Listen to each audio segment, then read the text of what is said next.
Hello, Keith Rucker here at VintageMachinery.org. Guys, today back to working on the Jimmy Diresta Bandsaw. We're going to hopefully make some more progress in getting this machine put back together today. I've got some more parts that are ready to go back on it, getting ready to start thinking about getting a motor on this thing. But today I think we're going to get the auxiliary table put back on. I want to get the bracket on the back here that the motor will mount to. I don't think we'll have time to actually get to the motor mount itself, but we're going to get headed in that direction. I've also got the front piece up here that adjusts the bandsaw guide, the top bandsaw guide up and down, and maybe even try to get the bandsaw guides on here as well. So without further ado, let's get in here and get started on it. All right, we're going to start with this brace or this mount that goes on the back of the saw. It basically just mounts kind of on the back here. And its main purpose is to give a surface to mount a motor on. And it looks like at some point in the past, they had a motor that was mounted to this. That is all gone, missing. We don't have any of those parts. So we're having to kind of recreate that part of it.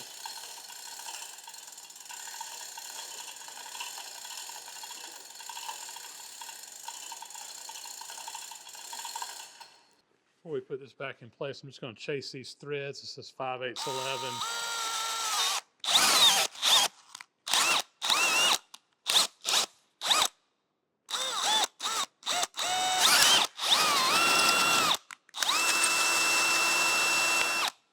Just always helps to clean these threads out. Get any body filler or any other trash that may have gotten into those while I was restoring it.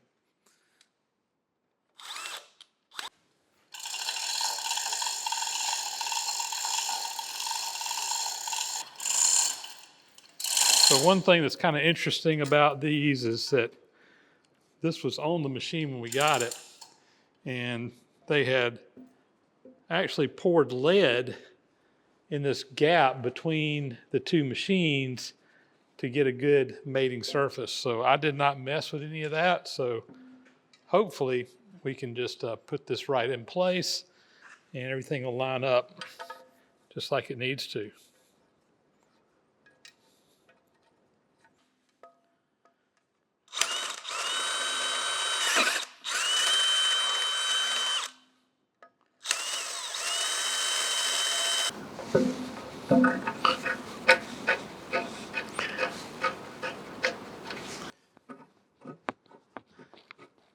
All right, we're getting those started.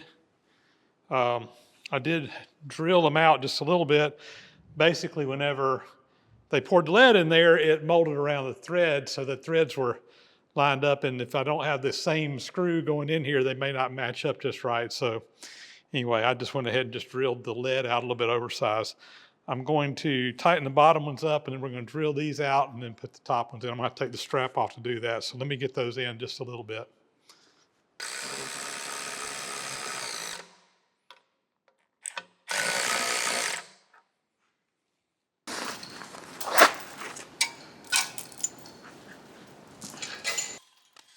I'm going to open these up here.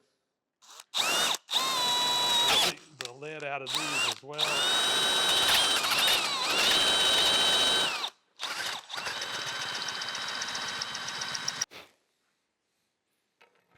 Yeah.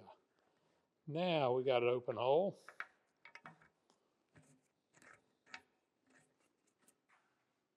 See if we can get the other side to start. And I think we're ready to tighten it all up.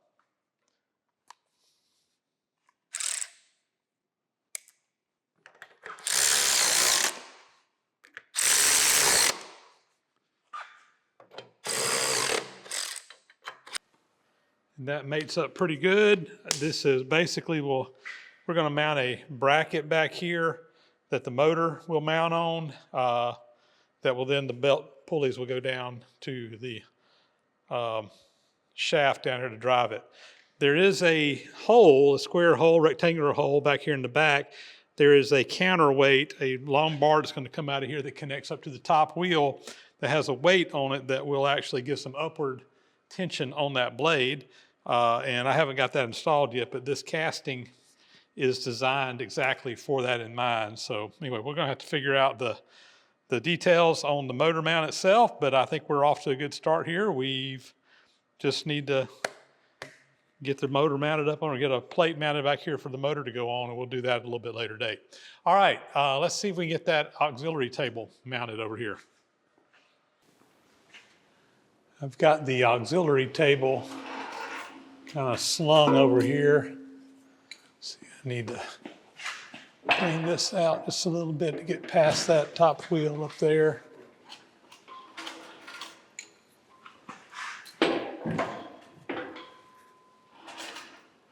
All right, now I need to bring it back around over this way. Get my cable where I can drop that down.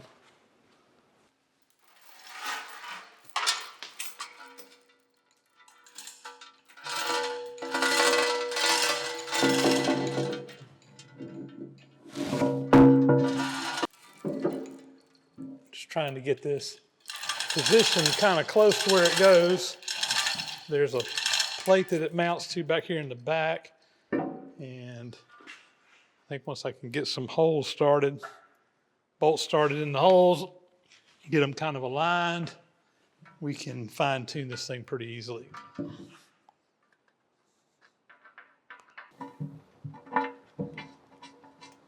All right, I think I got the first hole started.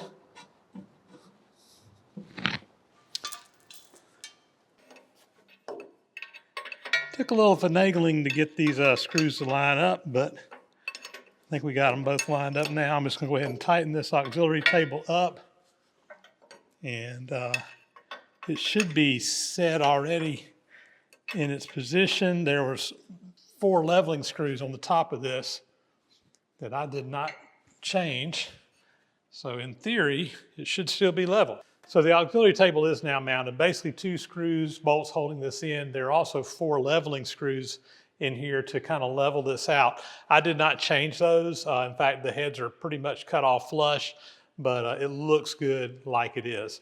Now, this auxiliary table, its purpose is not so much to be perfectly flush with the main table. It's actually going to be just a little bit below that. Its main purpose is kind of a safety feature. It kind of keeps you from getting stuff down here into this wheel. It protects all of that. And, it's also going to give you a little bit more work area up here on the table itself. Nice and solid, right where it needs to be. Let's move on.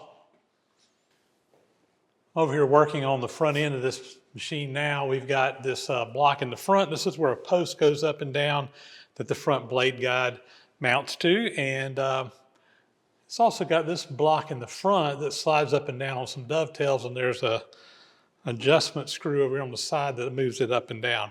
I'm really not 100% certain why there's 2 adjustments for this up and down, other than maybe, you got a fine adjust over here and a coarse adjust sliding this post up and down, but it's the way it's built. I need to pull this front nose off. I had put it on there previously.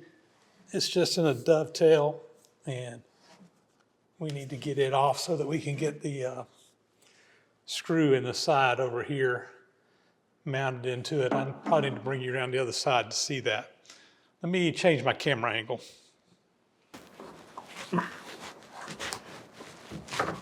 All right.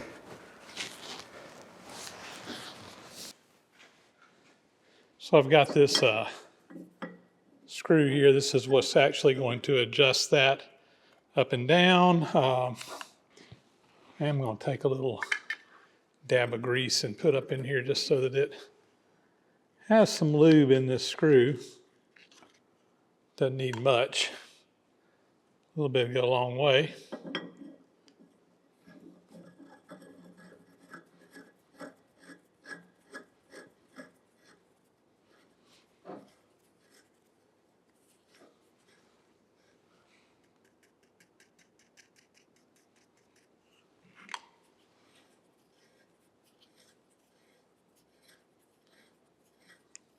I'm going to go ahead and screw it in about halfway, and then we'll drop this back on the top up there.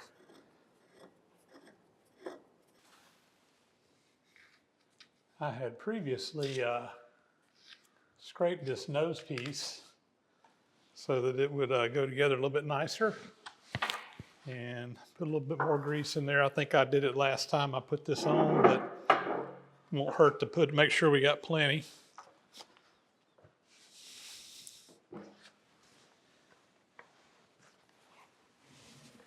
There we go.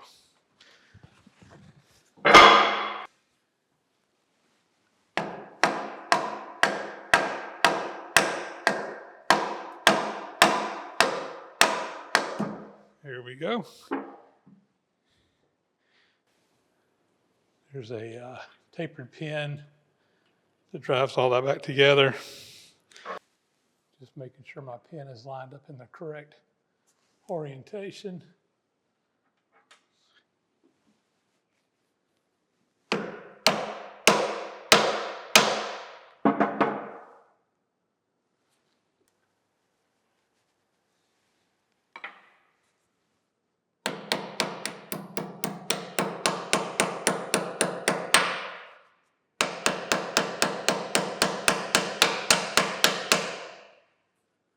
All right.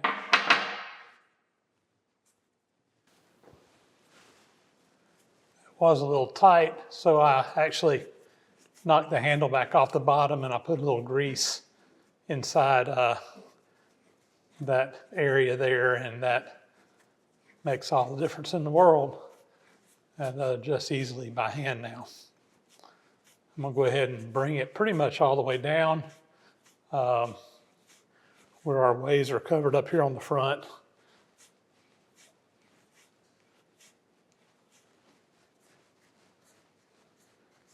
About like that. So this is the channel that the main bar goes up and down on. There's a screw that comes in the side here that you use to tighten it. And there's a plate in here that kind of floats. There's a pin that it kind of hangs on. I'm gonna get that just put in there. I am gonna put a little bit of grease in here. Not a whole lot, just enough to kind of help things slide a little bit. Displace any moisture that might get down in here. Keep it from rusting and crudding up. We have our piece that comes into this front that this slides up and down on. I'm going to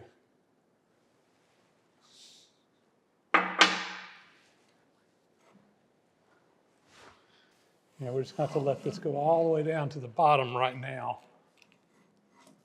until I can get the front plate on, because the front plate, there are some gives here that adjust that plate, but the tightening is on the very front.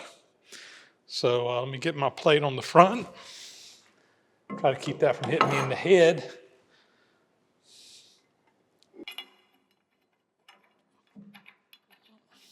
Here we go.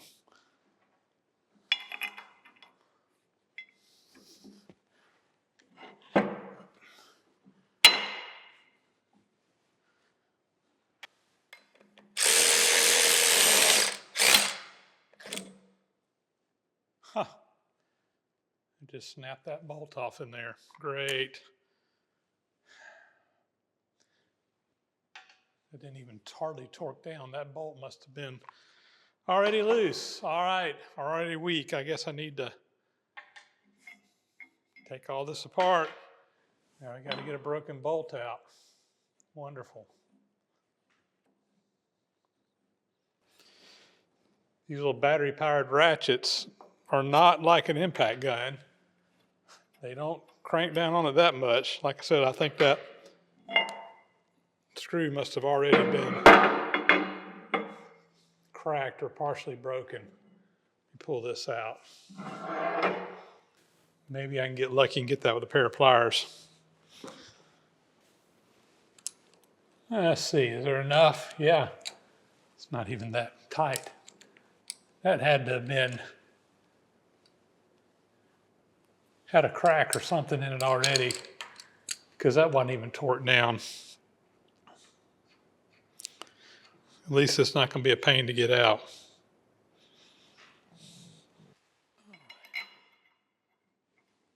Got another one over there, another bolt same size. This one snaps off.